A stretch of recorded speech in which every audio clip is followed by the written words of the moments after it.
Right, welcome to episode 11 of KSU Popcorn Movie Reviews. We are back and we are better than ever. It's been a interesting summer of scheduling and seeing movies, but we have a summer review podcast coming to you right now, so we hope you enjoy. And by the way, still the same to you guys. I'm Alex, I'm Matthew. and yeah, let's get right into it. Alrighty. So, the first movie we're going to cover is Incredibles 2. Very good one. Yeah. I was going to ask. Oh, go ahead. Alright, so I saw Incredibles 2 thrice. Thrice? Yeah. Yeah. It was pretty great. All right. And, which actually is my second most, I guess, after Infinity War being my second and being my first, which goes to tell you how good the summer's been. But I think Incredibles 2 is a really great follow-up to the first one, in that it has a lot of really great character development. Maybe Mr. Incredible in particular, which I guess, is kind of the case of the first one too. But, I don't know, everyone has a lot of growth. And at the heart, this is a family movie disguised as a superhero movie, I think. That's a good observation. Mm-hmm. Yeah, it was excellent. It was very good at both of those things. Sorry. Good job. I haven't seen too many animated films this year, so it would probably be number one animated-wise for me. I mean, I think that's given. I think the only one that's going to give it a run for its money might be Ralph Breaks the Internet. That does look good. So, Small Foot, I saw that. We'll get to that in a future podcast, maybe. It was decent, but didn't come close to Incredibles 2. They built off of, like you said, the first film really well. I loved that they had Elastigirl as kind of at the forefront of everything. Mm-hmm. And it, like I said, it created a very nice backdrop for Mr. Incredible and the whole family to kind of grow on their own. And they brought it together really well. They had a very compelling villain in this film too. Mm-hmm. And it hit all those strings that I wanted to, that harkened back to the original, that made you get some chills on your arm. So I don't know if the screenslaver is as strong as Frozone, but that's also quite the standard bearer. So yeah, I don't know if it's unfair to compare because this is the follow-up to the first one, but you can cut them some slack, I guess, if the villain isn't quite as good. Definitely a good villain. I like the screensaver a lot. But I do think the twist was a little blindingly, blindingly obvious. Mm-hmm. That also might not really be a problem, though. It really kind of depends on. I think that's a personal taste sort of thing. Yeah, I think for animated film it's okay. I think like if you're doing a superhero film and you don't know who the villain is, but you got suspicions and it's exactly what you thought it was, sometimes that can be underwhelming. Yeah. But like you said, it's kind of disguised in the superhero genre, so yeah, I think that's kind of perspective sort of thing. Animation was good. The music. Oh, the animation. It is gorgeous. Yeah, I think they did a great job with the animation. Incredibles too. And you're gonna bring out the music. Oh, it's spectacular. Yeah, Michael Giacchino did a great job with the music for Incredibles too. So yeah. Voice cast. Solid, good all around. There's really no complaint I have with it. What's that? It was good. I like pretty much all of the movie, but the 50s aspect of it, like the 50s and early 60s, just like obviously the 50s, and it really wasn't the most glamorous period of American history, but I just really like the old-timey fashion and style of it all, while also having a lot of futuristic tech. Right. That they think blended really well. I think what really stood out to me, like from maybe this is because it's early on in the movie, but I really felt this during the scene where Bob Odenkirk's character, who I forget the name of, during his conference scene with Mr. Incredible, Frozone, and Elastigirl. Mm-hmm. I don't know, for some reason that felt like the music felt very 50s, and like their costumes look really charmingly old fashioned, I think. Right. And just the general architecture, it just felt very glamorous in a way that I think only 50s style had. I know I know we keep saying that a lot, but it's a little hard to pin down exactly. But classic. There's a lot of classical charm to the movie. Yeah. So yeah. I didn't really notice it as much, but I'm thinking about it now. So yeah, I can see that. Mm-hmm. I also loved the comedic relief of Jack Jack. Jack Jack is awesome. He's pretty cool. Yeah, that was really cool to see. Mm-hmm. He kind of stole the show a little bit. So but really good. It's it's really personal preference as to whether or not this or the first one is better.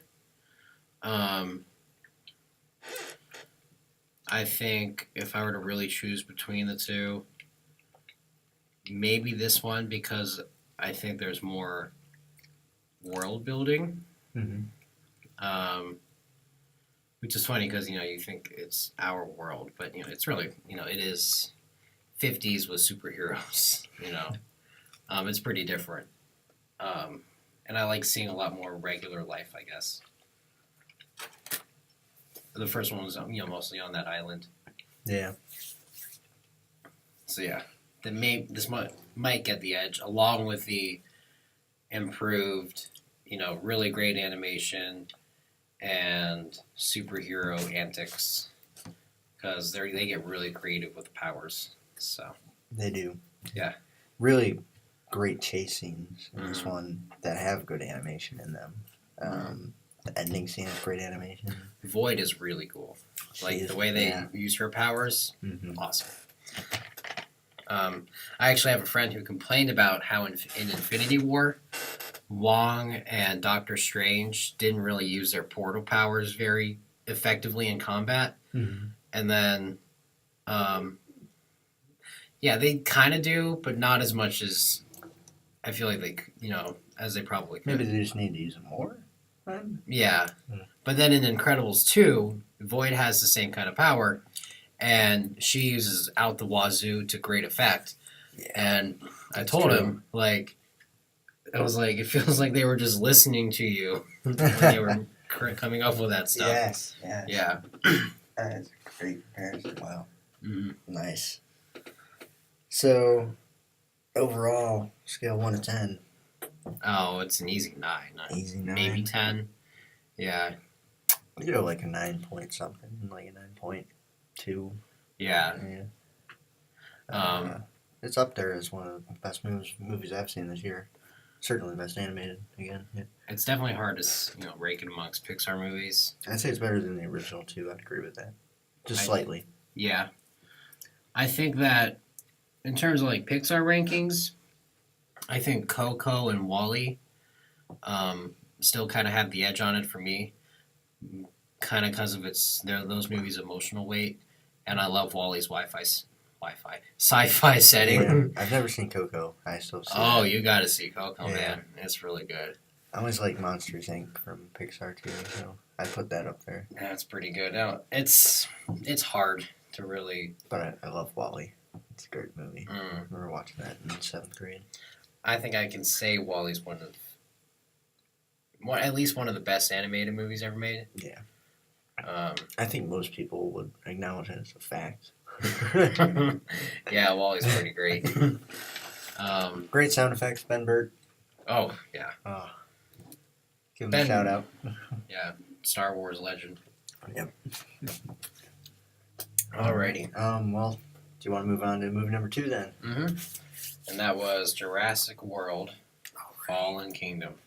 It was a little disappointing. Yeah. Yeah, it was still decent, I think.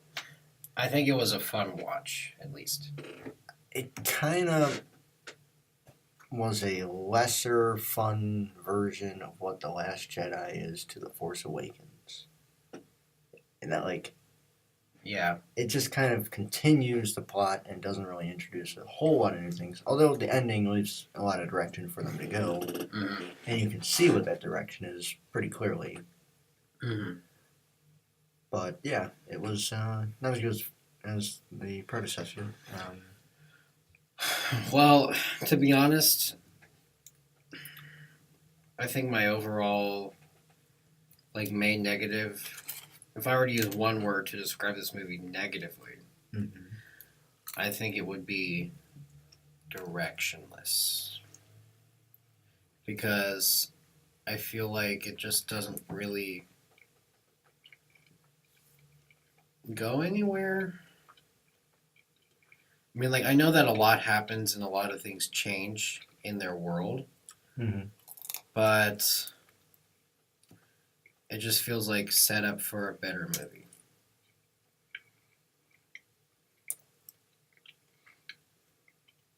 What do you think of that? I don't know. I know me and you both had the same thought after it came out and we went and saw it. I think we saw this one together. That it kind of turned into, with the last half an hour or so, like the House of Horrors movie in the mansion there. Mm-hmm. And it just didn't feel like Jurassic Park. Yeah. I think that's my issue with the movie more than anything. And I feel like it just kind of doesn't really develop the characters a lot in its exposition. Yeah, I think there's that. And it kind of feels like two movies in one. Yeah, I can see that too. And also, the characters do kind of stink a little bit. The guy who plays the main villain, not... Yeah. I mean, Chris Pratt, still, great performance. Mm-hmm. Bryce Dallas Howard, probably better in the first one. Mm-hmm. I'm trying to think of his name. I have no idea what it was. I really like I don't know who plays her, Macy, though. Yeah. Yeah, Chris Pratt, it's impossible for him to have a bad performance, I feel like. So, that definitely helps. He's a pretty cool... his character is just a lot of fun. I don't know if he changes or really grows. I don't know if he has a lot of character development, but Chris Pratt just kind of, his natural charisma just kind of injects life into him, I feel. Mm-hmm. Who is... I'm trying to see here. So it's...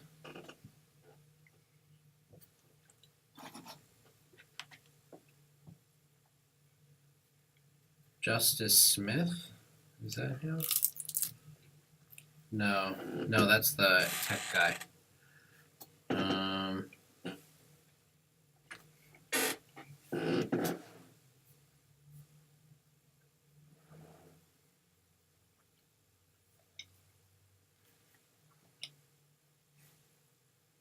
It's not Toby Jones.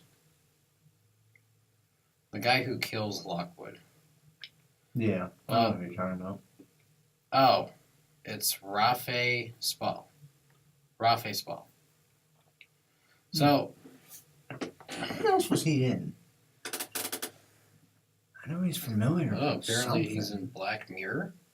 I don't know what that is. You don't know what Black Mirror is? It's a TV show? Yeah, it's Netflix. It's really popular. I don't have Netflix. Although I did illegally stream Stranger Things, I just started it because it's supposed to be awesome, and it is. It's pretty great. So, I submitted that on the internet. My problem with this guy, Raphael Spall's character, is that he wants to. Okay, so his evil motivations are to sell dinosaurs for money, right? Right. And then he just kills Lockwood, his apparent mentor and father figure. Like, he just takes this massive leap from, bad guy in the black market to murderer. I feel like Hollywood. Actually, we'll get to this. Put it in a closet somewhere. Yeah, we'll get to this later. But Hollywood has a problem, I feel, sometimes with villains, where if they're anywhere on the scale of the dark side, we'll say, they're immediately willing to do anything. Mm-hmm. And that guy was definitely an example of that. But there's a movie that we'll get to later on in this review that struggles with that too. Oh boy. So they're making another one. I think they can redeem themselves. And I think once that happens, the trilogy will look a lot better. Oh yeah, I'm not worried about the next one because I think like all the setup they did looks really good. And don't they have the director returning? Wasn't this a different director? Which one? Oh yeah. I don't know. Probably said at the top. Oh,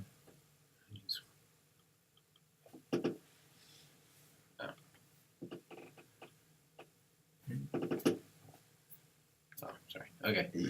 It was directed by J.A. Bayona. Trevorrow? Was that how you pronounce it? Yeah, he did the first one. I really liked the first one, and I think his directing will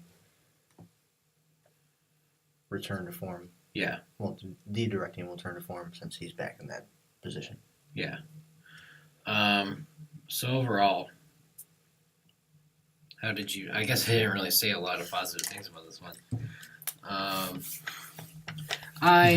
I think there are a lot of fun moments in this. Mm-hmm. I do think the visuals are really good. Chris Pratt, like we said before, does a really good job. So does Bryce Dallas Howard. And Justice Smith? No. Daniela Pineda? Nope, not her. Not her. No.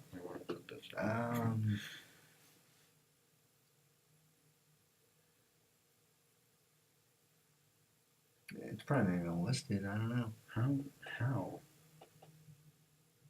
She's not old enough. Whoever played Macy was really good. Yeah, she did a really good job. And Jeff Goldblum had a really good scene. So, Cameo.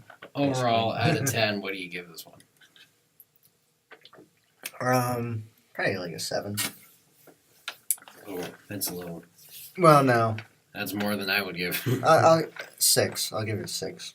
6? Yeah. I think I'm going to give it a 5. I think a lot of fun moments in there still, and some interesting events happen towards the end, and it just leaves off in still a decent position. Yeah.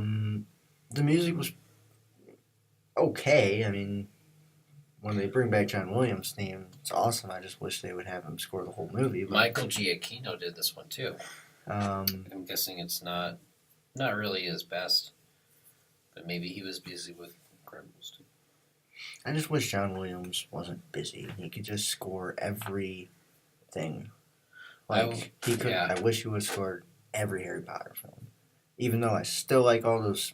So I love every score in that series because I went through them. But you're so right about that, Alex. I mean, he did such a great job. Okay. The first 3 films. Alexander Desplat did a good job too. If we're gonna talk, we're gonna talk about this real quick. And I wish he would have done all these Jurassic Park series films. Yeah, if he had done all of Harry Potter, that would have been just awesome. Because I think Harry Potter is really lacking in musical consistency for the series. Right. Yeah. That is So. absolutely right. I still enjoy them, but Mm-hmm. there's just points where the music doesn't have that pull that you want it to have. So, for our next Moving on. movie, we saw Uncle Drew. What did you think of Uncle Drew?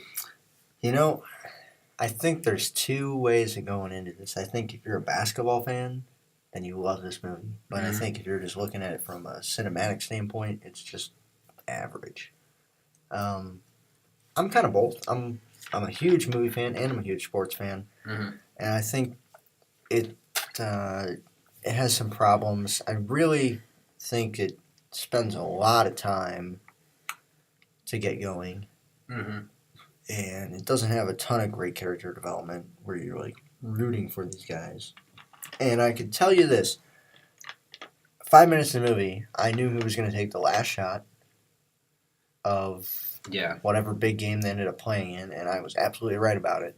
So it was a little bit predictable too, and those would be my problems with it. I thought the musical choices, because he used a lot of like classic R&B stuff in this, I really enjoyed that aspect of it. There were some good tunes in there. Yeah. And it was funny and had a lot of good basketball references. Kyrie Irving did a pretty good job acting as Uncle Drew, but I would have liked to see him get a bit more screen time because I felt like he was just a little bit less built up than he should have been, being the titular character. So yeah. So I remember when we saw this, walking out, I was thinking I had a fun time, and then I just realized like what a missed opportunity it was.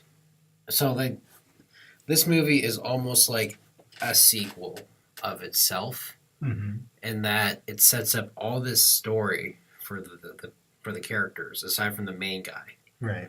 Like all this backstory, right? Regular sports drama stuff.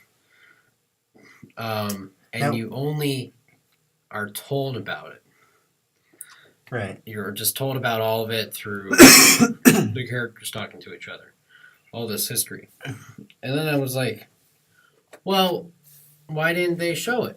You know, like flashbacks. Why didn't they show flashbacks? Like why didn't they show, you know, them in their prime in their basketball? Yeah. And a couple basketball pictures, you know, but they could have shown like cool. their relationships and backgrounds and stuff. Right. And like they're dressed up as older people. These are professional basketball players dressed up as older people. They don't need makeup for the flashbacks. So like right. Yeah. Yeah.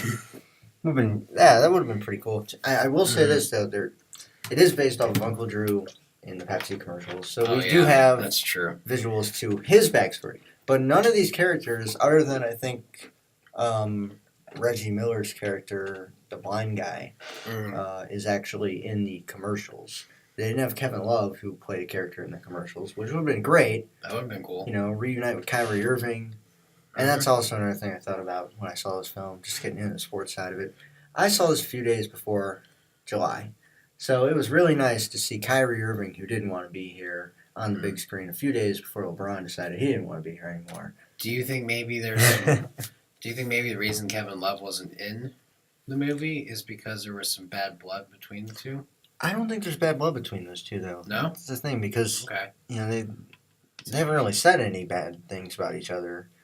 I can see, like, LeBron didn't want to be in it. Like, oh, you left me, you jerk, you know. But, yeah, I thought they could have had Kevin Love. Maybe he didn't want to be in it, though. Maybe he didn't want to, you know, big commitment to act in a movie, so maybe he didn't want to do that. Especially, I don't know when they were shooting the movie, but it could have been smack in the middle of...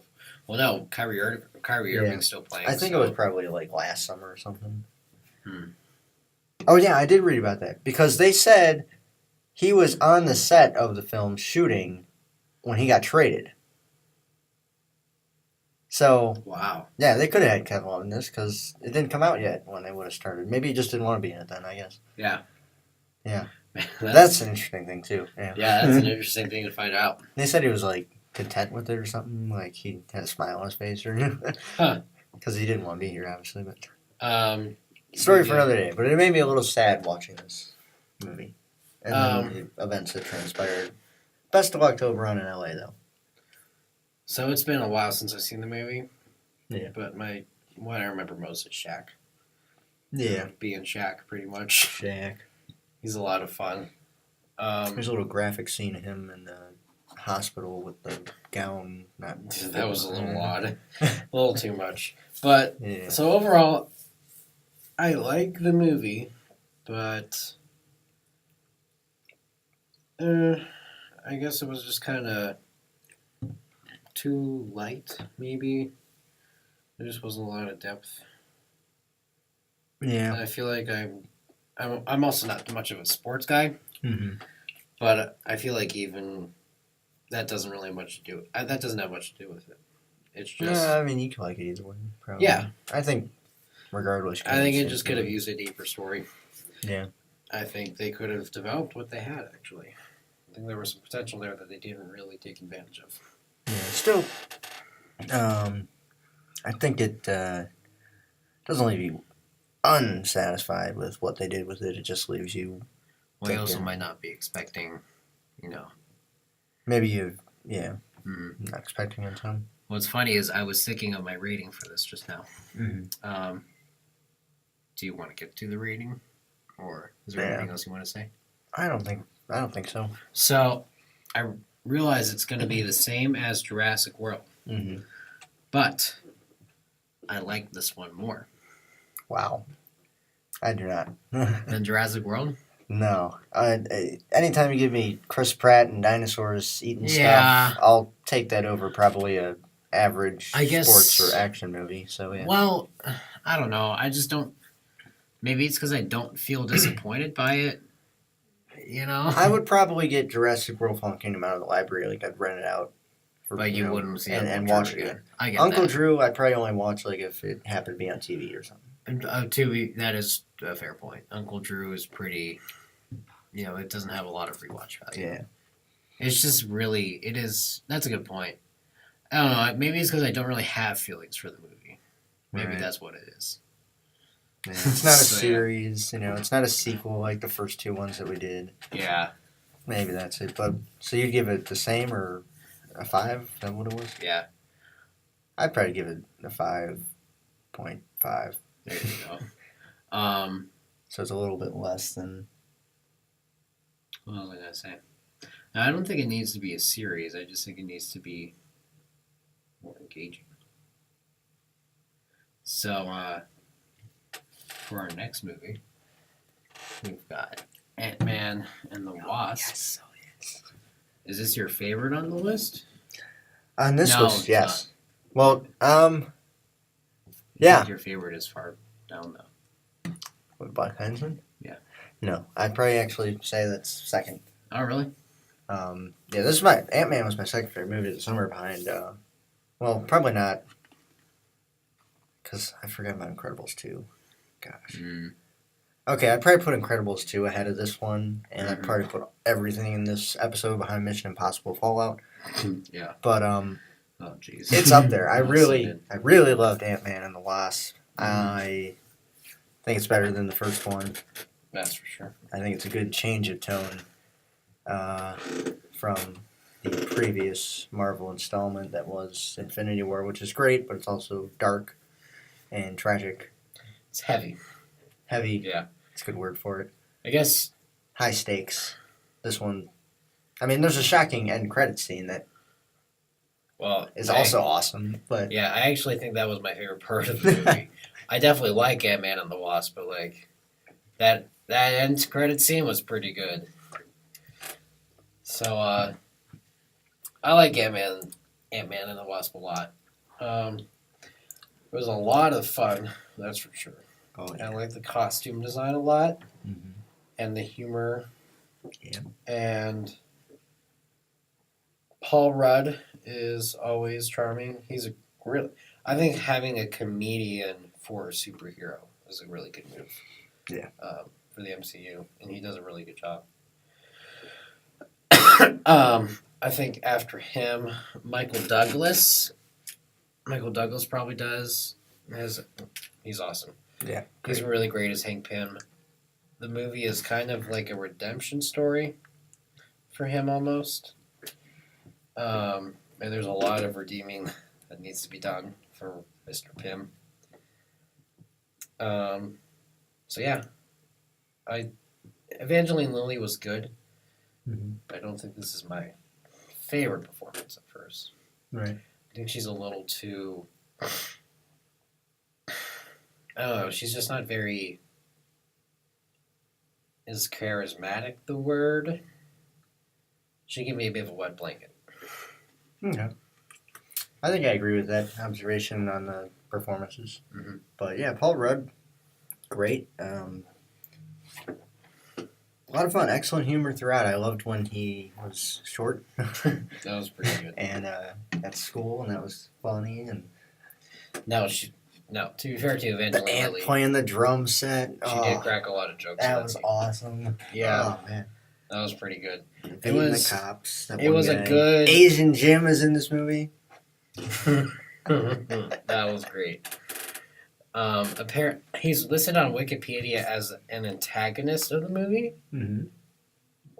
No, he's not really an antagonist. Supporting character. Yeah, but yeah, he's a lot. Asian Jim. Speaking of antagonists, though, I thought they had a really a compelling villain in this film. What was the name of this film? Was it Ghost? Mm-hmm. Yeah. Ghost is pretty cool. That was cool. Cool backstory with Hank Pym and or Michael Douglas's character and then Lawrence Fishburne. What was interesting about I was not expecting that twist either. I think the most interesting thing about Ghost is what her backstory implies for S.H.I.E.L.D. Right. Yeah. Yeah. And how they they kind of used her pretty nastily, actually. Right. But yeah, Jimmy Woo was played by Randall Park, the FBI agent. Yeah, he's also in the show Fresh Off the Boat, which is pretty funny. It's pretty good.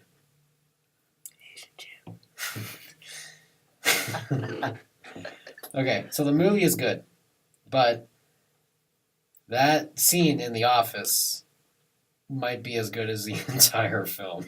I'm just saying. Hey, no. But it's fantastic though. It's funny, but I mean, this film, I thought was just, oh man. I think it's one of the best scenes in The Office. It is. It is one of the best scenes in The Office. I saw that scene before I ever started the series. I started the series past year.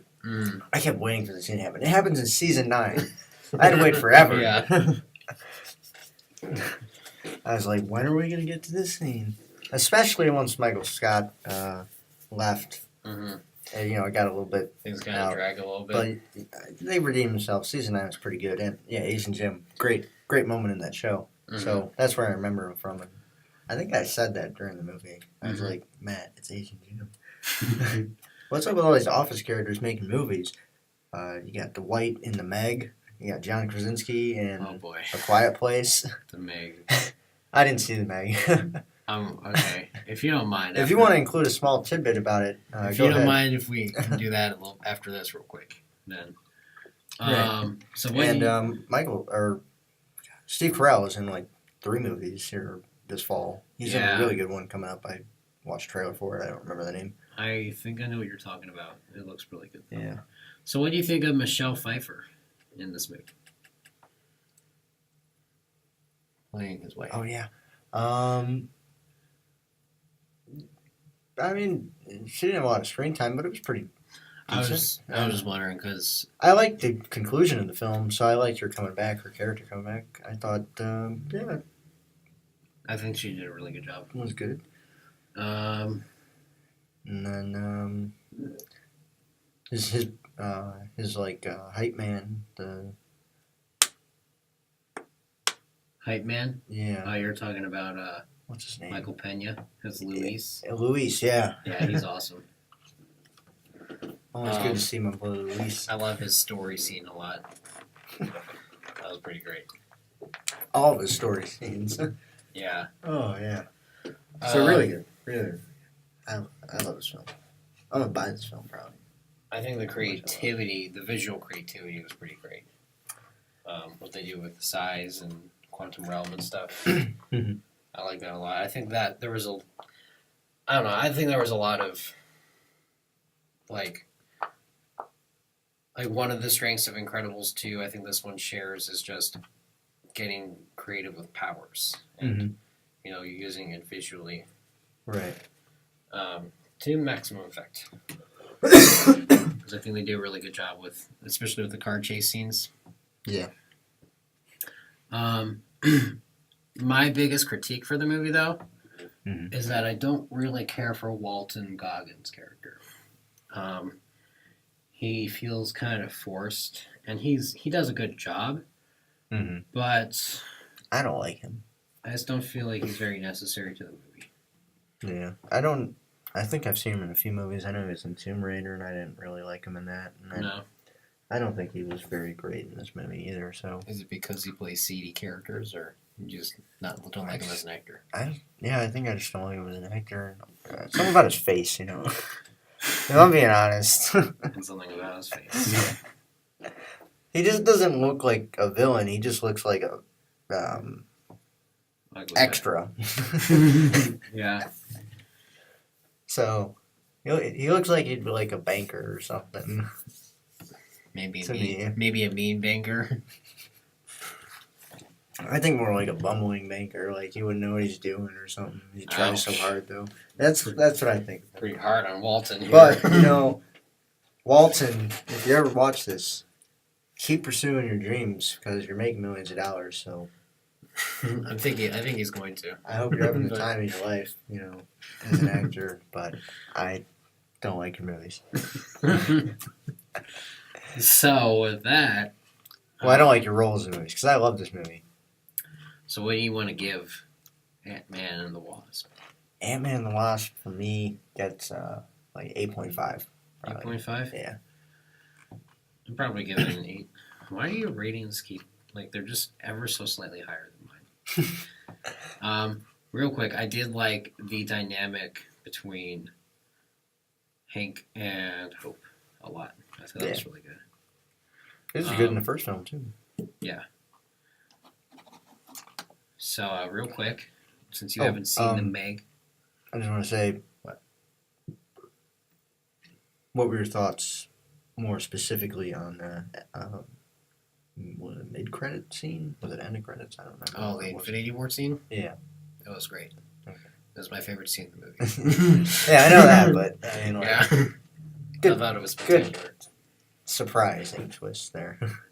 Oh, you know it's coming.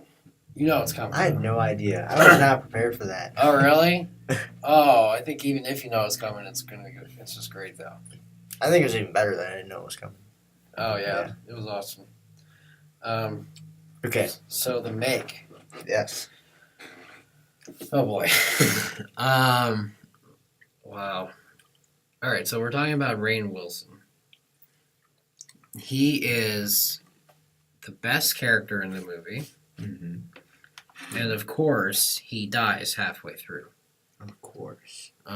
He was scummy, but not totally evil, and pretty charming. And he dies. The movie has absolutely no idea how to develop characters, I think. It just kills everyone all the time. It just kills the characters before you get a chance to really care about them. Is it so?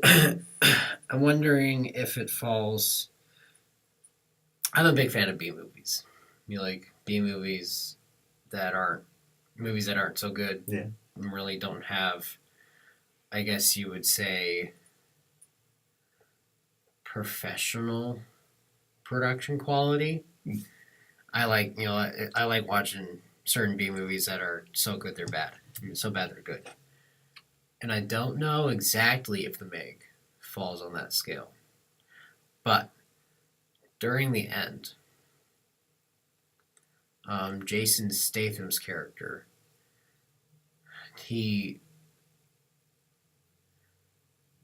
trying to remember. It's been a while.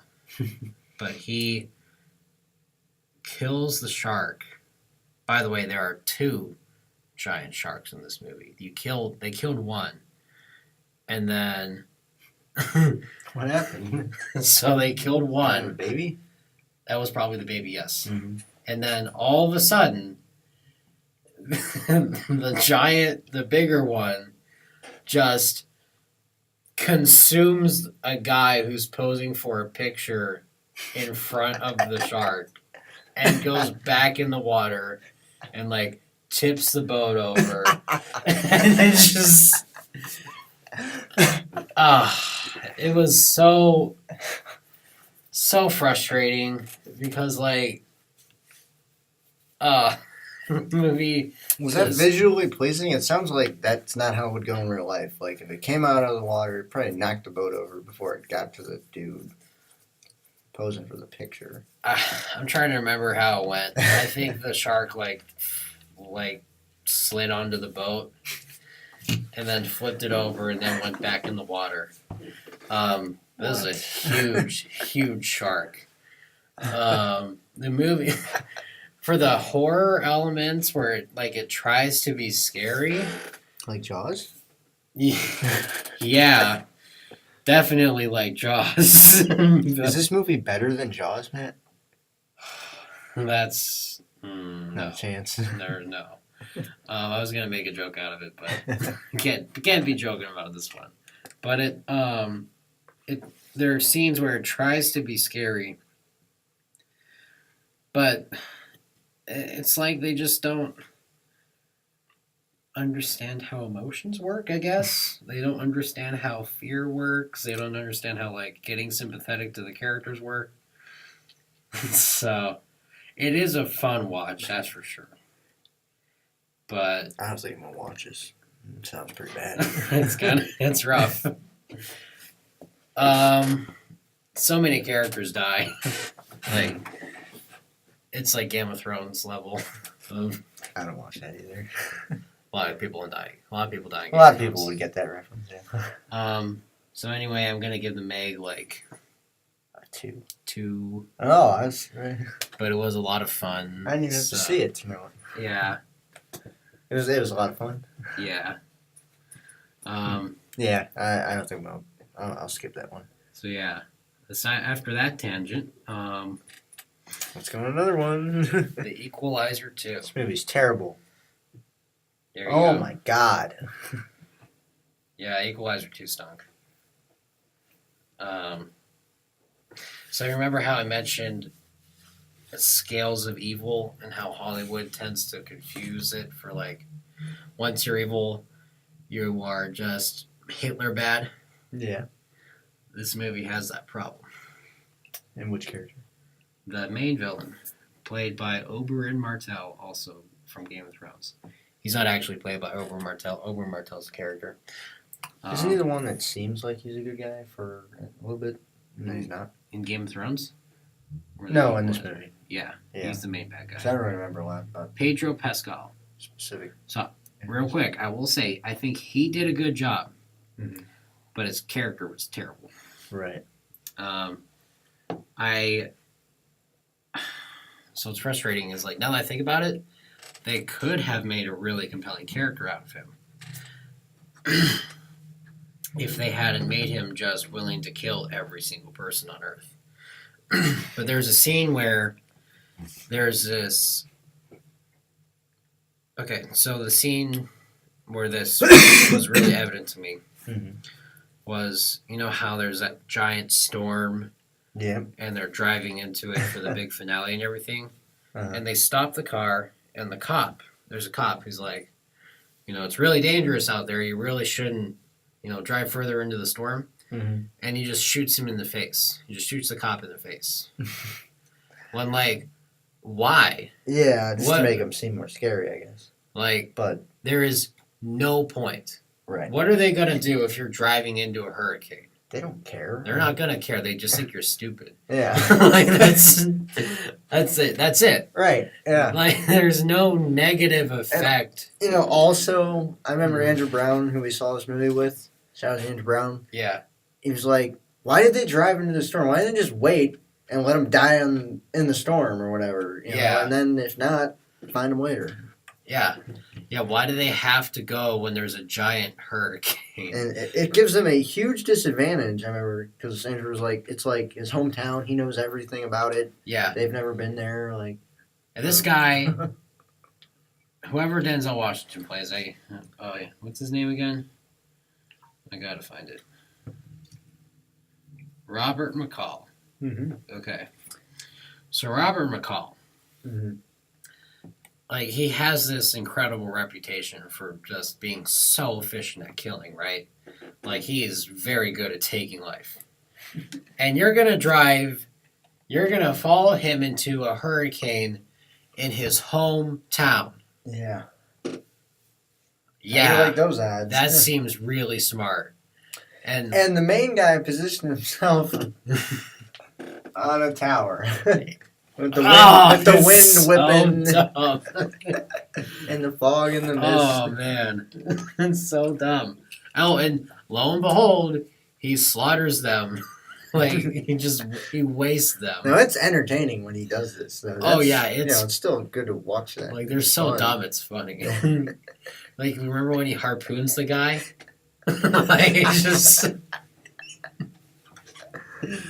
Oh I man. remember when he cut the flour bag. Didn't the one guy like throw a grenade and like look in or something after he threw it? Oh, the grenade scene. Oh. Oh man. Okay, so I remember the grenade goes off and I was like, did that guy just look into the room when he had a grenade? And Andrew was like, there's no way. It just looked like that. I'm sure he's fine.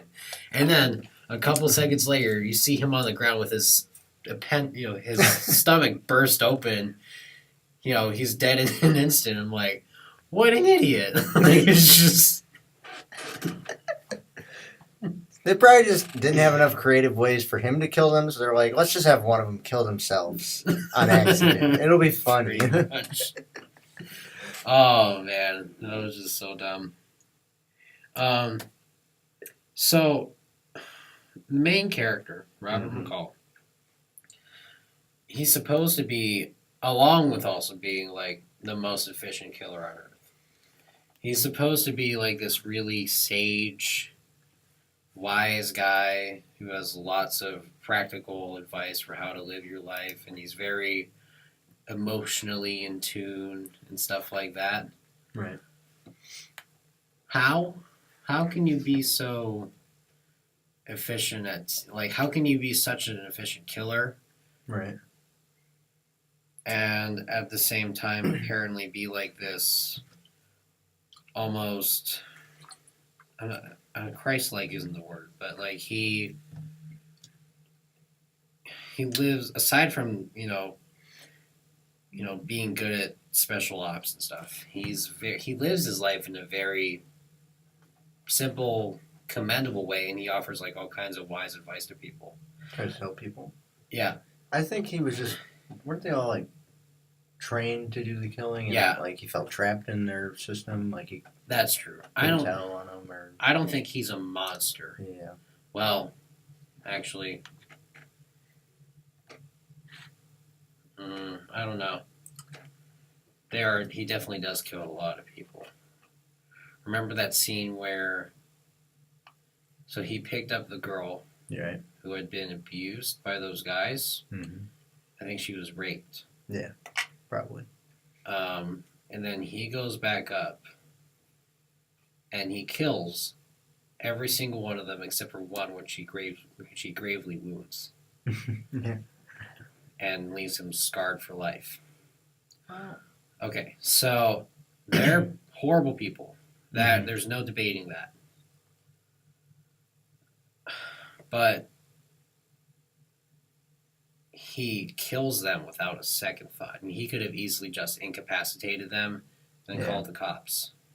Maybe there's another case where they kind of overwrote not a villain, but just the fight scene. Like Yeah. they didn't think about the moral implications of it. I guess. they just wanted 3 people to get killed or whatever. You know, they want Yeah. that to happen.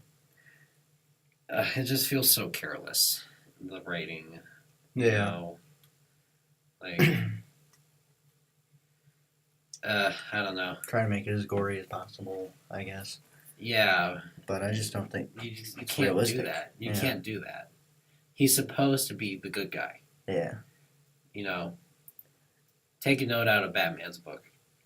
You know, he basically is Batman too, in terms of his skill set. So, you know, Denzel Washington for Batman reboot because Ben Affleck sucks. he'd make a pretty cool old Bruce Wayne. Yeah. That's for sure. You could get Michael B. Jordan to play Batman. And then about the 5th film, Denzel. He could be Batman Beyond. Batman Beyond is the second Batman. Other news: Henry Cavill is out as Superman. But it's That's- okay because he can always cock his fist for a fight. So That's a whole debacle. Oh yeah, where he literally reloads his fist. he'll be just fine. That's great. So the Equalizer 2.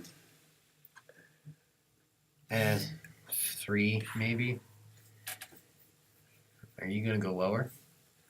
I'm gonna go higher. You're gonna go As seems to be higher. It's not the that way bad, it goes. I guess. I'd Maybe give it 4. a Are you trying to go higher? 3.1. You're trying to go higher. No, I'd probably give it like a 3 point. Yeah. Maybe 3.6 ish. Not quite Okay. a 4, but yeah, it was I don't know. entertaining in its 3 is killings. 2. I think 3 is too mean. It definitely wasn't But the worst Denzel, thing I've listen. ever seen. I just don't get it. Denzel is one of the best actors of all time. Yeah. He's never done a sequel, And then he does and he this. chooses this to do a sequel. It is a horrible way to I just break don't in. get it. That is a bad way to start your sequel career off. It could be his only sequel of his career. I mean, he's like 70, right? 63. Yeah. Oh. It's like, yeah, no, I don't get that. That is kind of weird. I guess it's just money, box office. What else was he in? He's been in a lot of stuff. He has been in Training Day. Mm-hmm. Ooh, that looks like a good movie. Cry Freedom. Great debaters. And The Hurricane. I'm just wondering, is there any movie that he could have? Remember the Titans? Could have done sequels for? Yeah. Oh, I'm sure there's plenty. Or filmography? No, I think this was purely a corporate thing. Unfortunately, The Equalizer too, Yeah. because you can tell by the quality of the story. There was nothing there. Edited by Colin Buff IV. That sounds like a terrible pleasure. Yeah, it didn't do too great at the box office, making 185. I guess it made its budget back. older. Isn't it like you want it triple? I don't know what the marketing costs were. Yeah. Well, it was not very good though. Yeah. Harpoon gun. That's what you're talking about now. Well, on a more positive note, what's our next movie, Alex? It's a documentary. Yeah. Won't You Be My Neighbor? Mm-hmm. It's excellent. I love Won't You Be My Neighbor. I think that... Oh boy, where to start? Where do you want to start with Won't You Be My Neighbor? Well, I think it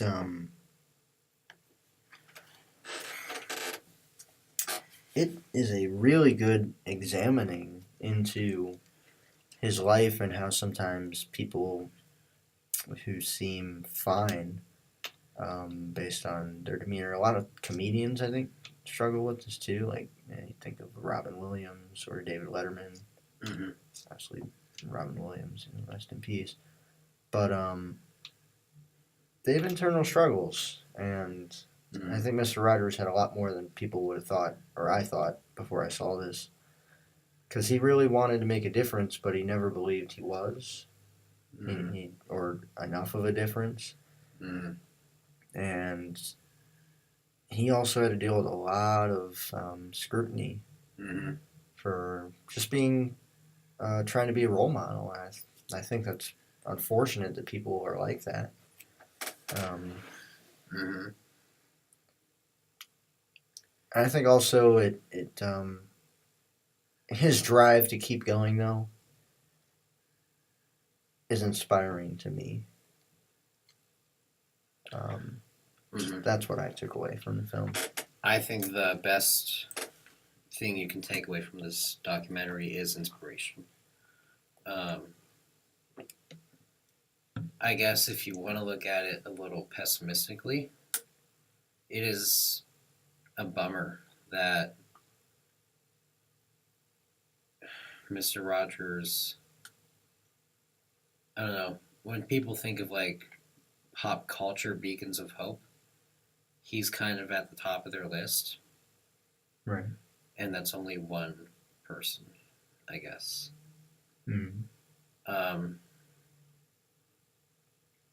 And I just kind of wish there were more people like that. But at the end of the documentary, they said themselves, I don't know who, I forget who said it, but they said, I'm sure there are a lot of people who are like Fred Rogers out there, who, you know, continuously devote their lives to service and helping others. They just don't get the same attention he did. Mm-hmm. But I just felt really inspired to just do what I can to help other people. I'm not saying I'm always doing that 100% of the time. I wish I were, but Right. you know, I'm not perfect. It takes a really special person to be able to do that too. Mm-hmm. But we can try to do what we can. Mm-hmm. But I think that he was definitely driven by his faith, and hope for helping other people. And I guess none of us, you know, it's hard to. I guess Mr. Rogers is a really interesting example because, like, no, he wasn't perfect, but did he really make like when it comes to his effect on other people? Yeah. Did he ever do anything? Like, did he ever have a misstep? I don't think there is one that they touched on. Yeah, which I think is fascinating because, like, I think that's actually a really important thing we can keep in mind. We're not perfect and we have our own flaws, but when it comes to like our impact of the world and like the major decisions we make in life, you know, I guess like maybe the impact you leave can. It's hard to maximize that, I'm trying to think of how to put it. Like, or even to try to maximize it. I think that's he did that. That's what I would say. Yeah. Like Mr. Rogers was not, you know, he wasn't the second coming. Right. But, you know, he's flawed just like everyone else. But he was able to put his flaws aside. I think that's what I mean. Like, he was able to put his imperfections aside when it came to affecting other people. And I think that's something we can try to keep in mind. If we really want to have a positive impact on people's lives, especially if we play to our talents. Like, he loved helping children. Mm-hmm. I think that everyone has strengths that they can utilize. Maybe to the effect that he did, maybe not, but certainly, you know what I mean? Yeah. We can I be the understand. best version of ourselves, I guess. Right. Yeah. I thought of two things. There's one thing that I thought of when we saw this, and I think I told you about it. And there's another one, which is I never had him as a teacher. I had Mr. Moyer's teacher, and he does a podcast now with Mr. McMahon. I know. I watched that, and I enjoy it. I listened to it a few times. And one thing I heard Mr. McMahon say a lot was he kind of went through life, or the way he kind of approached life and still does, was very simple, and it was love God and love others. Mm-hmm. And I feel like that's kind of what Mr. Rogers embodied. Mm-hmm. And then I can only think of one living example. Well, I can think of a few. Although the ones I can think of all are sort of flawed in the way their lives turned out. Because I think of... Are these like people you know? Not people I know, like people who are in the spotlight. Mm-hmm. And I can think of Michael Jackson, who did so much good. Mm-hmm. And I mean, there's no proof, solid proof that he did what he was accused of doing to children, but it definitely tarnishes. I mean, most of his career was spent doing a lot of charitable work, and it was really admirable. And for that to happen at the end was, unfortunate if it was true or not. That's a really good point, though, what you bring up. I'd say outside of, it's maybe not just Michael Jackson, but I'd say I mean, there's probably a lot of say people like that. him, Elvis. Yeah. Elvis had all kinds of demons. And, his struggles, they're really well known and stuff. Mm-hmm. But when you think about his impact and, like, how he affected the world, it's nothing but positive stuff. Right. He revolutionized music, one of the greatest musicians who ever lived. I guess maybe Michael Jackson, I don't know. I like to think that the allegations aren't accurate. Right. And it doesn't seem like there's a lot of evidence to say they are.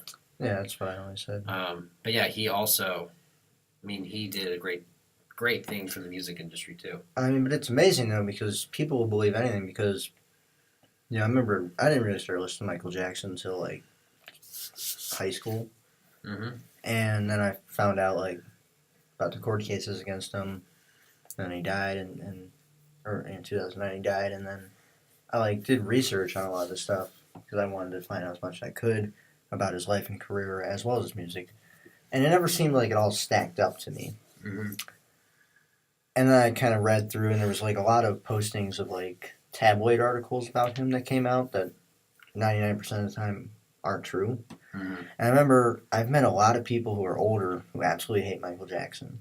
Really?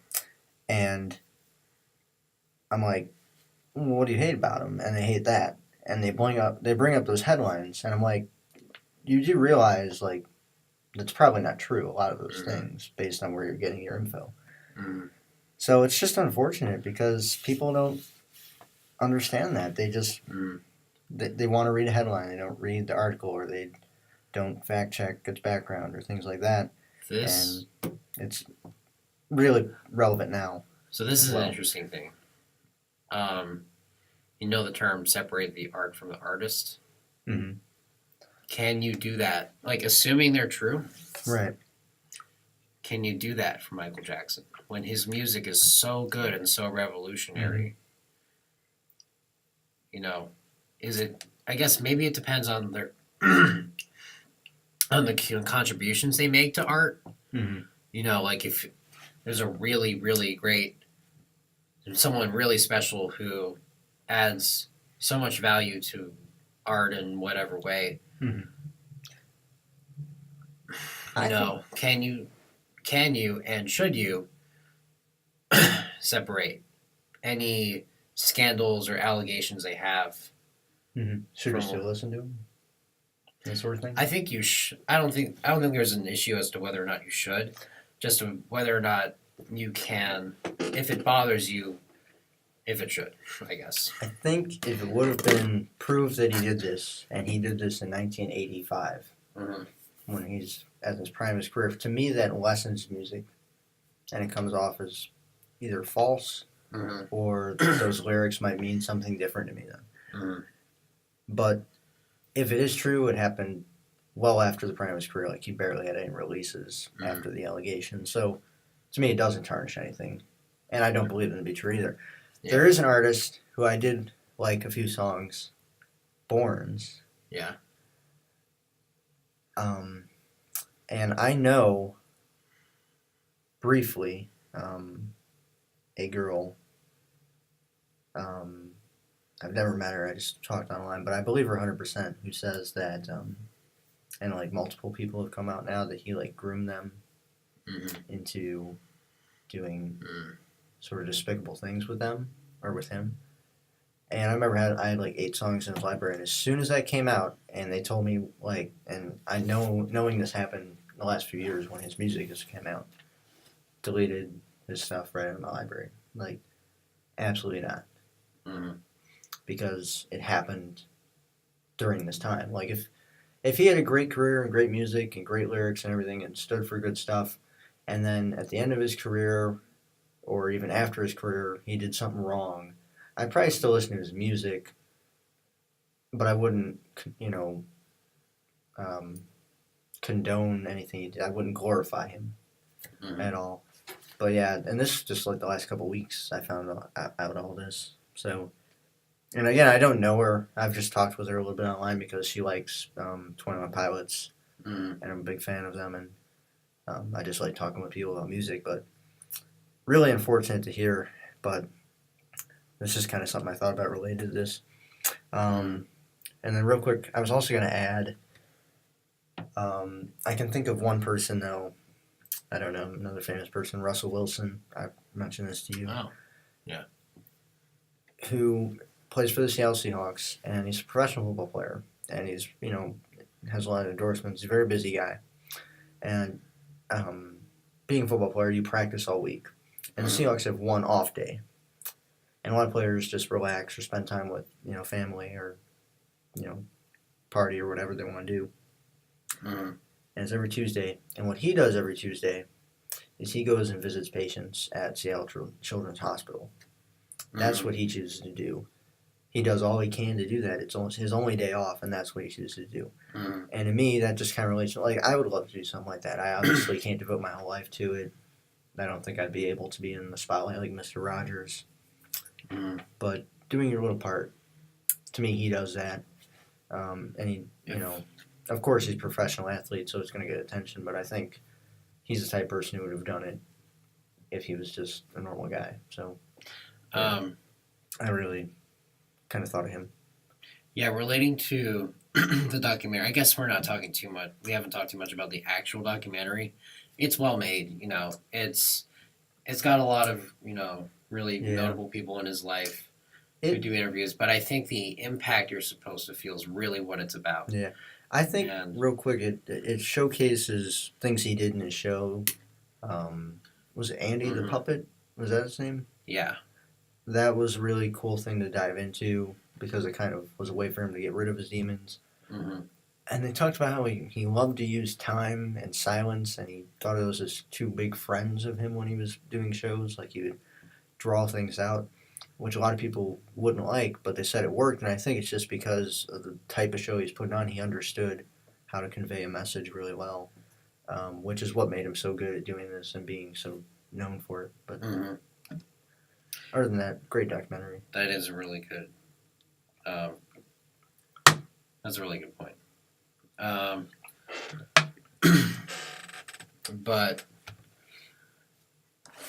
I was gonna say, I personally felt really inspired. Okay. Well, I felt 3 more. Oh, wow.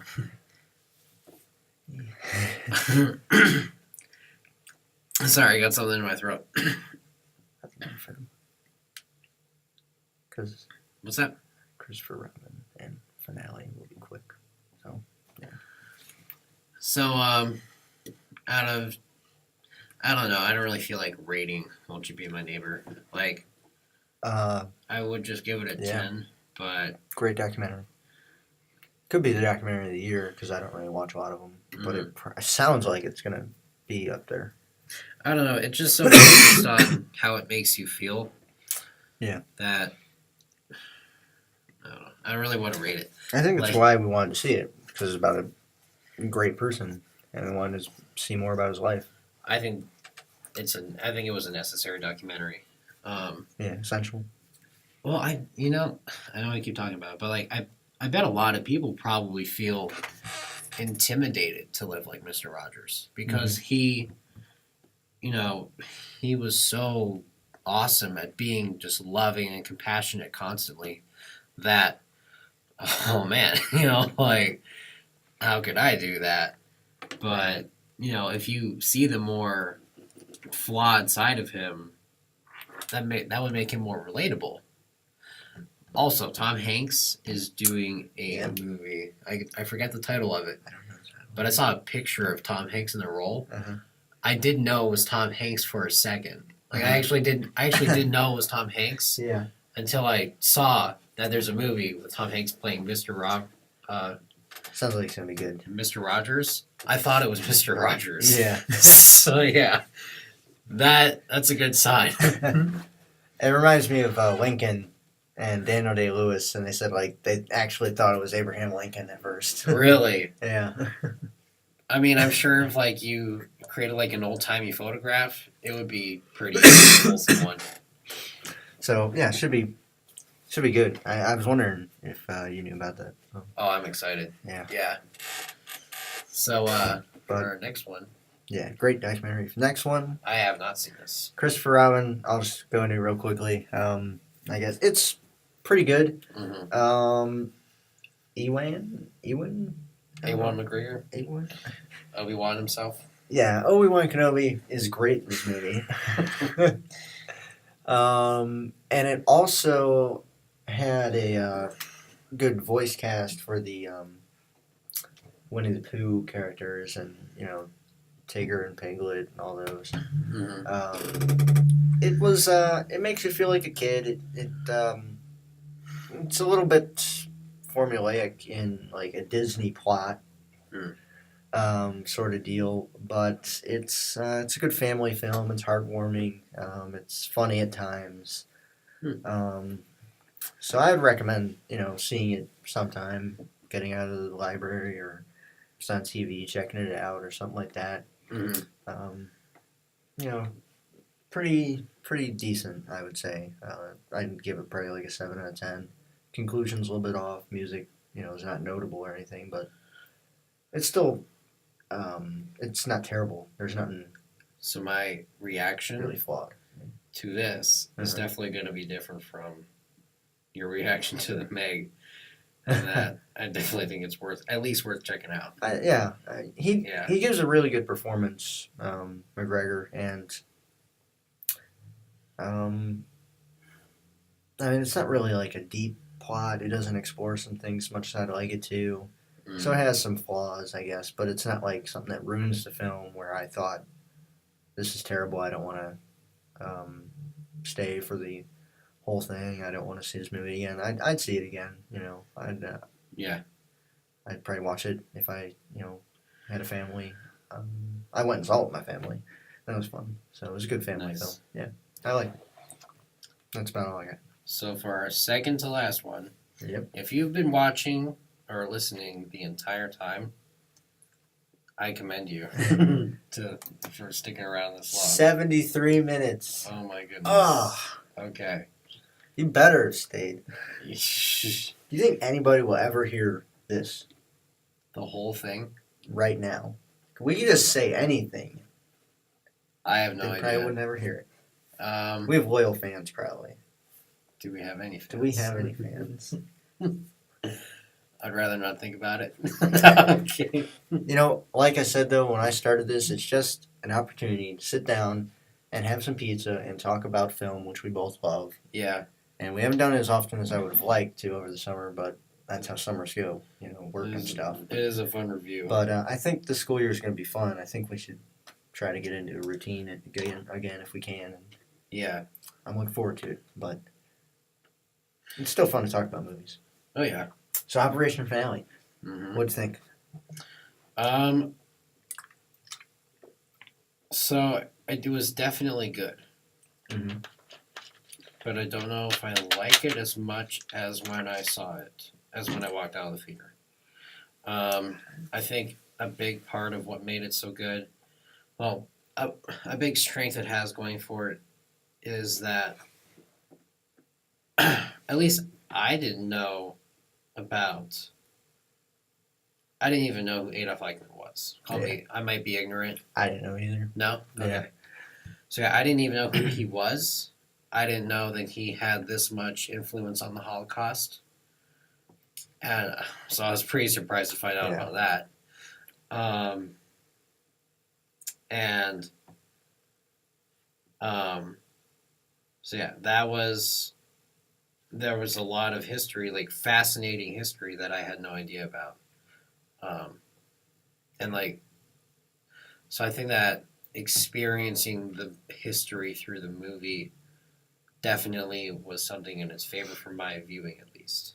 I think that Ben Kingsley does a great job as Eichmann. I think they did a really good.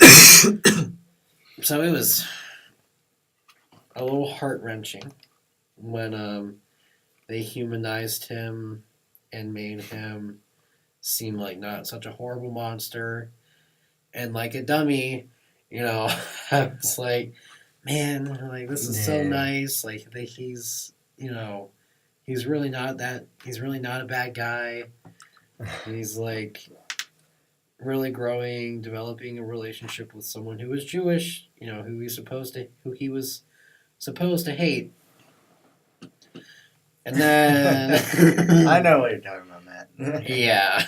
It was not quite sort of an act. Yeah, it was a pretty good act. I just don't understand why he would sign the papers then. Like, what? Wouldn't you just want to play along and humiliate him and not sign the papers? But I guess this is how it happened in history, so I'm curious now. Yeah, it's a little bit interesting to me that's Yeah. How people act sometimes. It's interesting though. So I thought Oscar Isaac as Peter Malkin did a really good job.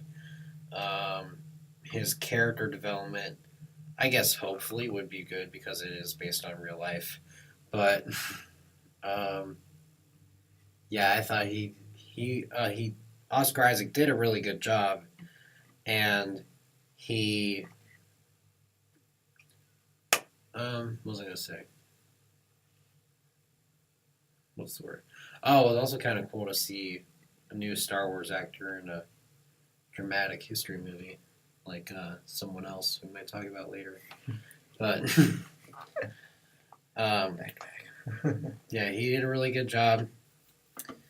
And aside from those two, though, the cast really isn't made of well-knowns, I would say. But I think they all did a good job. I like seeing the crew, or what's the word, squad maybe, who worked together to capture Eichmann and bring him to justice. I like seeing their plans. Yeah. I didn't know that Argentina had this level of a Nazi problem. Adolf Eichmann, I guess, himself lived there, so I guess they would have a Nazi problem.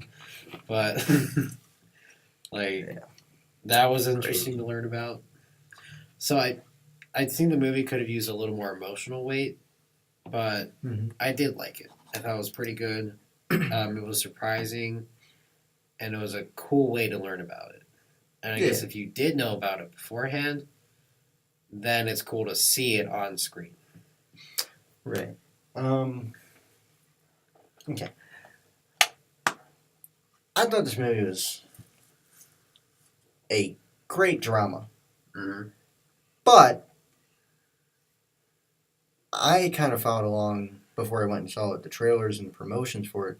And it was kind of coming off to me like it was going to be an action film. So I was a little bit disappointed that it wasn't high on any action in the film.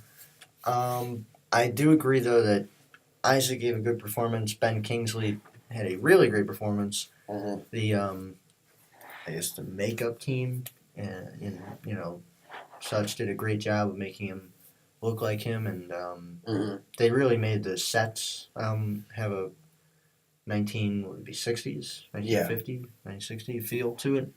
So that was really cool. It was, again, a great way to learn about history, though, and something I didn't know before. You think Nazis in World War II, you think Hitler pretty much, and Yeah. it's interesting that he wasn't kind of all there was to it. There was a lot of people to it, and I think we forget that sometimes. But yeah, they told the story well. They very historically accurate, and I see that it received mixed reviews. I thought it was pretty good. Mm-hmm.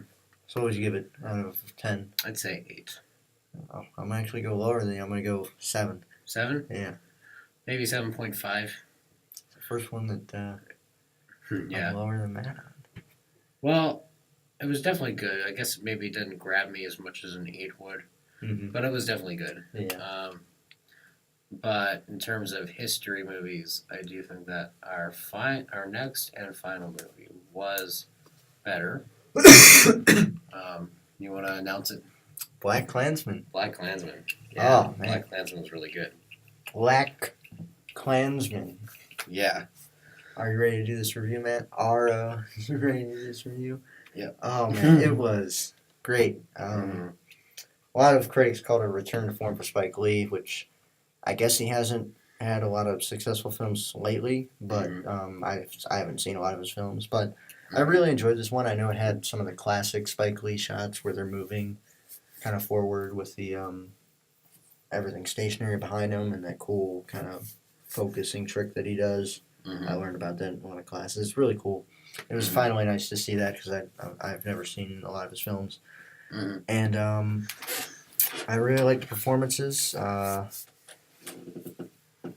know it had Adam Driver in it. Who was the headline guy? John David Washington. John David Washington. He was good. Who is the son of Denzel Washington, I think. Yeah. So we got another one in the making right there, I think. Well, considering how Equalizer 2 went, he might be replacing.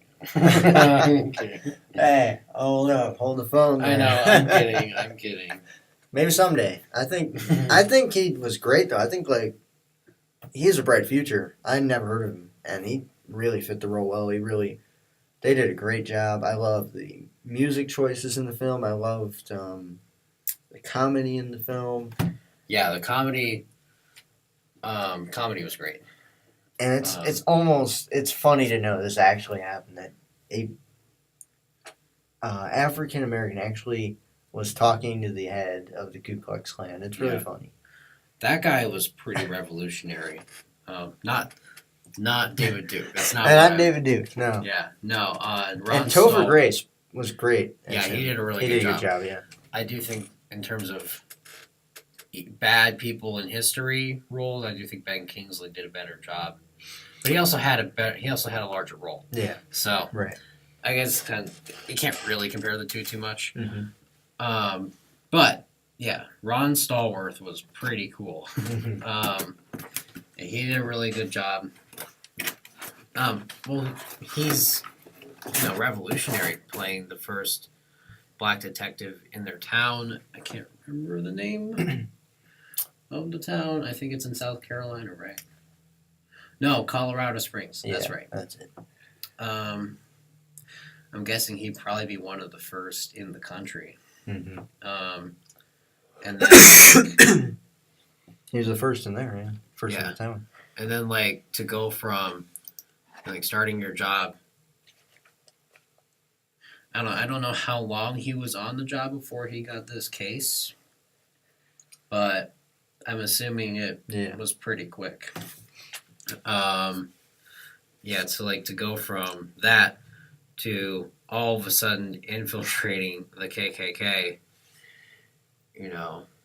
was pretty crazy. He was the police escort, and he took a picture with him. Oh, that's so cool. That was funny. I don't know if that actually happened, but... I hope it did. Yeah. I really liked how it had the message that, because he was an undercover cop, and a lot of his friends or people that he associated with didn't like cops because they were a lot of them at the time were really racist. And it kind of made the point that, a lot of cops at the time, and maybe some even now, aren't good cops, but doesn't mean you can generalize all of them are bad or all of them are good, or whichever way you want to put it. I thought that was a good message in the film. Something interesting. I watched a review for the movie, Mhm. and something interesting that I saw was, so they said that the movie was really good, and it was very, like the racial themes are definitely good, but they didn't really progress the national conversation, I guess. Okay. But I don't. The current national conversation? Yeah, Yeah. the current national opinion on race relations, I guess. I think it does. Now Subtly. I am no expert on this. Yeah. Like I can't say I'm an authority on race relations in the U.S. But Right.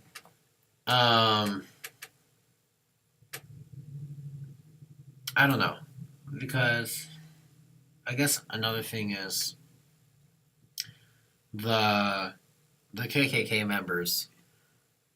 It's hard to tell if how realistic they were, because it could have been almost a little cartoony. But you know what? People did talk like that. Yeah. Maybe a little Um, bit cartoony and over. It did actually happen. Yeah. So I guess it's hard to tell, because obviously, like, the theme of the movie is racism is wrong, Mm-hmm. but maybe showing just how extreme people can be. I guess maybe that would be what the new thing is.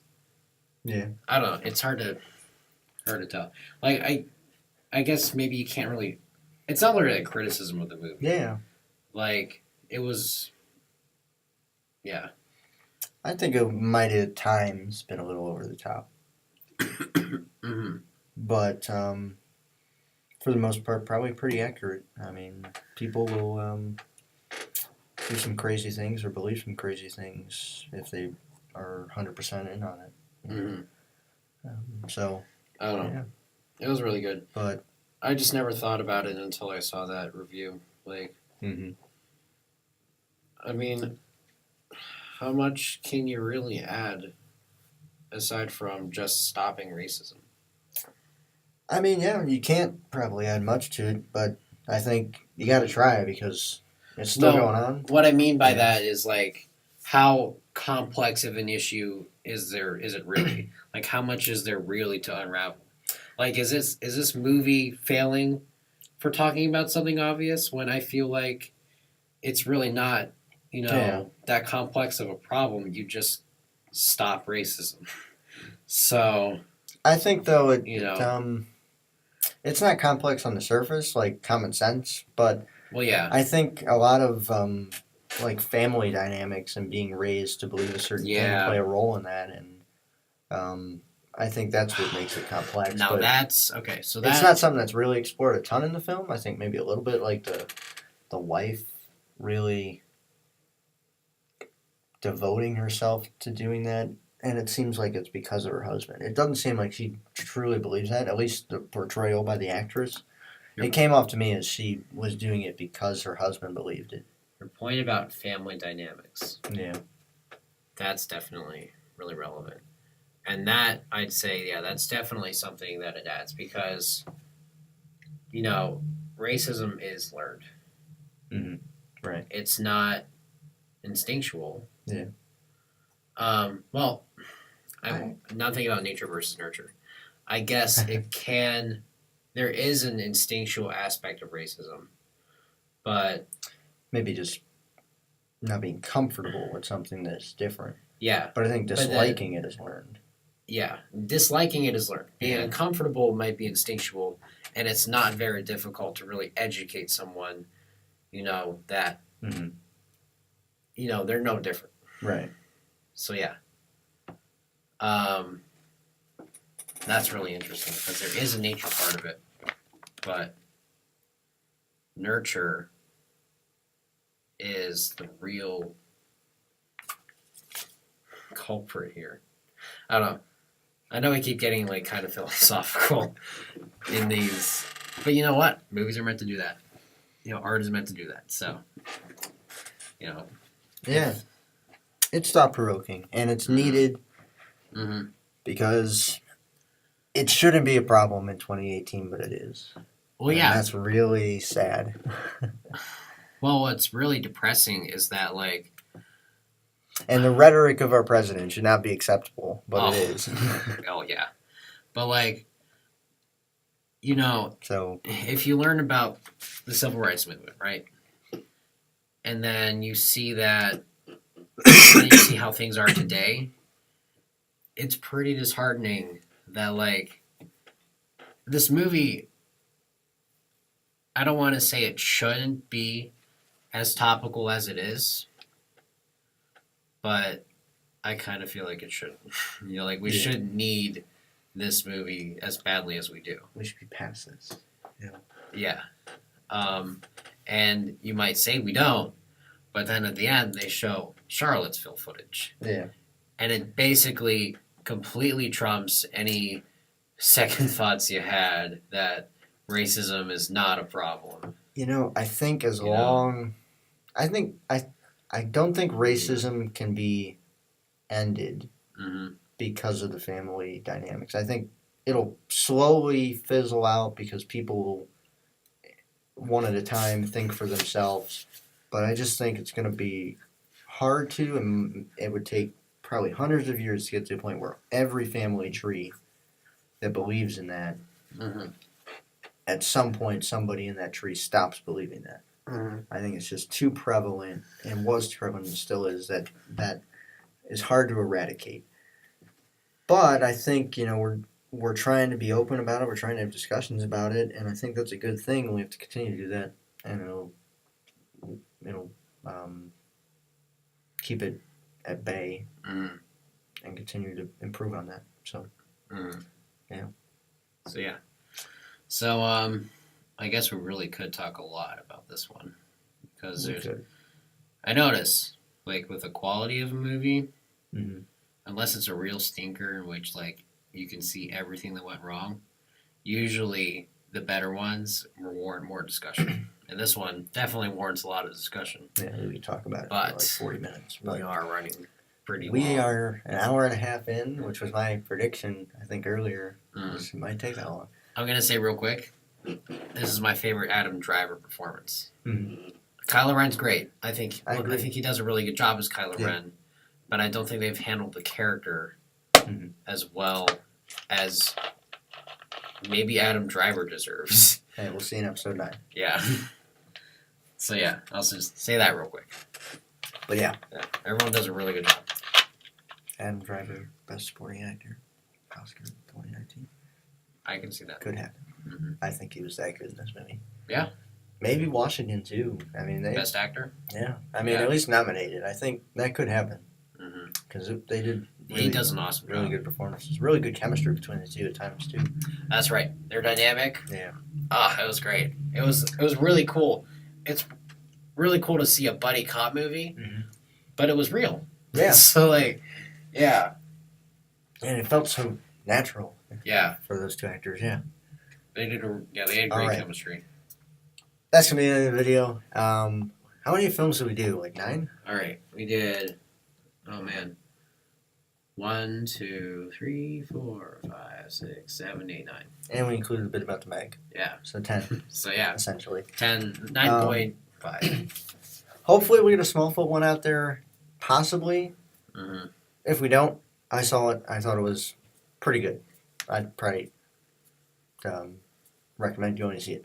And next, I mean, I don't know if Matt's going to see Venom, so maybe. I'll probably throw some in there. I if think he I'm. doesn't. So I'm It's not gonna. looking too promising, though. So Movie Pass is Yeah. out the window, right? Right. Cinemia is what's in now. No. I'm gonna get. I'll have to throw an ad in there for Yeah. you. Yeah. I'm gonna get a Cinemia membership. Right. See, what was great about MoviePass was if the movie wasn't so hot, Mm-hmm. at least you weren't losing money on it. Yeah. But Cinemia has really upped their game since MoviePass went down the toilet. All Right? Like they saw the hole, like the hole MoviePass left, and they're like, "We're gonna get that. Like we're Alright. gonna cover that hole." And like they have all these really appealing plans now, like Okay. subscription plans that they can still profit from, unlike what MoviePass did, which was Well. Yeah. Let's hope the best for them because I want to see more movies from Matt. Yeah. And then there's a couple good ones coming out like First Man, and Fantastic Beasts. yeah. First Man, Fantastic Beasts. It's gonna be a pretty good. Ralph Breaks the Internet. Aquaman might be good. Maybe? So far, Bumblebee looks pretty good too. Possibly. So yeah. There's a few others that I know I'm interested in. I don't remember them all though. So, but hopefully some good things to come. I'm gonna throw in a quick promotion for my favorite band. I mentioned him earlier. Also, shout out to Liz Daniele. Stay strong. 21 Pilots, man. New album is coming out. I have it pre-ordered, so I'm gonna get an email with all the tracks to download them in 79 minutes. I'm pumped. Alright. So go buy Trench, 21 Pilots' fifth studio album. I recommend listening to every 21 Pilots song ever because they're all awesome. Buy Cinemia and go see a movie. Alrighty, it's been a pleasure. Sorry for the hiatus, and if you've stuck through this long, you deserve an award. Yes. So, yeah. Absolutely, man. Alrighty. Take it easy. Have a good one. You can levitate with just a little help.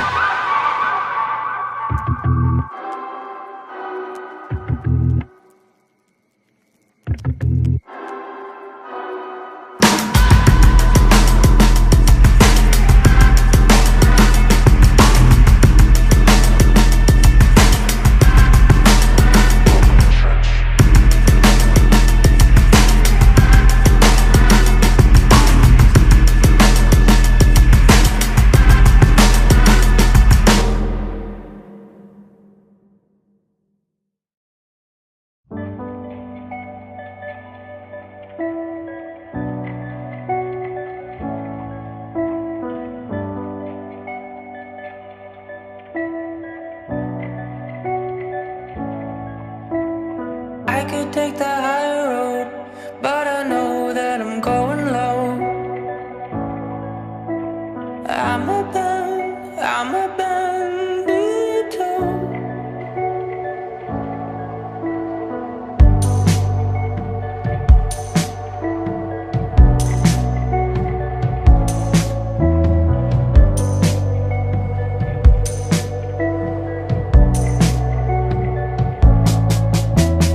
I could take the high road, but I know that I'm going low. I'm a bandito. I could take the high road, but I know that I'm going low. I'm a bandito. This is the sound we make when in between two places where we used to be and where our blood needs to be. I could take the high road, but I know that I'm going low. I'm a bandito. I could take the high road, but I know that I'm going low. I'm a bandito. In city, I feel my spirit is contained. Like neon, inside the glass they form my brain. But I recently discovered it's a heatless fire. Like nicknames they give themselves to uninspire. Begin with bullet, now add fire to the proof. but I'm still not sure if fear's a rival or close relative to truth.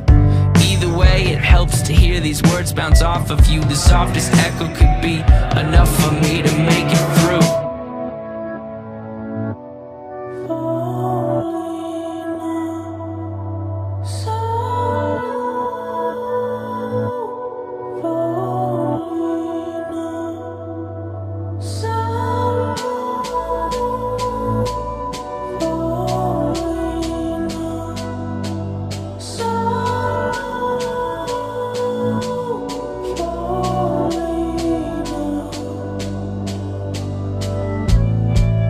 I created this world to feel some control.